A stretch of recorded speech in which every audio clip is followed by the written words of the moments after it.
খবর রেমিটেন্স ফাইটাররা, কেমন লাগছে এখন?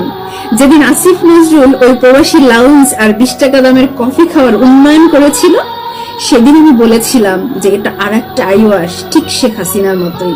সেদিন অনেকে আমার বিরোধিতা করেছিলেন, উল্টো আসিফ নজরুলকে বাহবা জানিয়ে তৃপ্তি ঢেকুর গিলেছিলেন। সেদিন আমি বলেছিলাম অপেক্ষা করুন, এর ফল পাবেন। পেয়েছেন তো? যেখানে আজকে ঢাকা থেকে জেদ্দায় যেতে একজন বাংলাদেশিকে প্লেন ফেয়ার গুনতে হচ্ছে 1,90,000 টাকার কম বেশি, সেখানে কলকাতা থেকে ওই জেদ্দায় আসতে তাদেরকে গুনতে হচ্ছে মাত্র 42,000 টাকা। তো এরকম প্রতিদান পাওয়ার জন্যই তো সে জুলাই অভ্যুত্থানে অংশগ্রহণ করেছিলেন রেমিটেন্স শাটডাউন করে দিয়ে। ভেবেছিলেন যে না, এই বাংলাদেশ স্বৈরশাসক মুক্ত হোক, ভারতীয় দালাল মুক্ত হোক।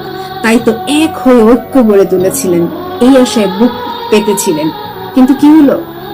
আদৌ কি আপনাদের সেই আশা পূরণ হলো? হলো না। কারণ এই যে আসিফ নজরুল গণ, আরেকটা ভারতের দালাল ক্ষমতার চেয়ারে বসে আছে, আর যার প্রতিদান এখন আপনারা পাচ্ছেন এই সৌদিগামী, বিদেশগামী এই বাংলাদেশের মানুষ। সুতরাং একটা কথা ছোট্ট করে বলতে চাই ভাই, প্রবাসী ভাইয়েরা, এই আসিফ নজরুল গণ মনে করে প্রবাসীরা প্লেন ফেয়ার দিবে এত বেশি, তাতে অসুবিধা কোথায়? কারণ বিদেশে তো টাকা ওরে আর সেটা ধরে ধরে 1 লক্ষ টাকা প্লাস এটা প্লেন ফেয়ার, এত কিছু না, তাদের কোনো অসুবিধা হওয়ারই কথা না। তারা যদি ভাবতো যে কতটা মাথার ঘাম পায়ে ফেলে প্রবাসীদের অর্থ উপার্জন করতে হয়, তাহলে এই সিন্ডিকেট তারা রাখতো না। তো যাই হোক ভাই, প্রবাসী ভাইয়েরা আমার, রেমিটেন্স ফাইটাররা, আবার প্রস্তুত হন আরেকটি যুদ্ধের জন্য।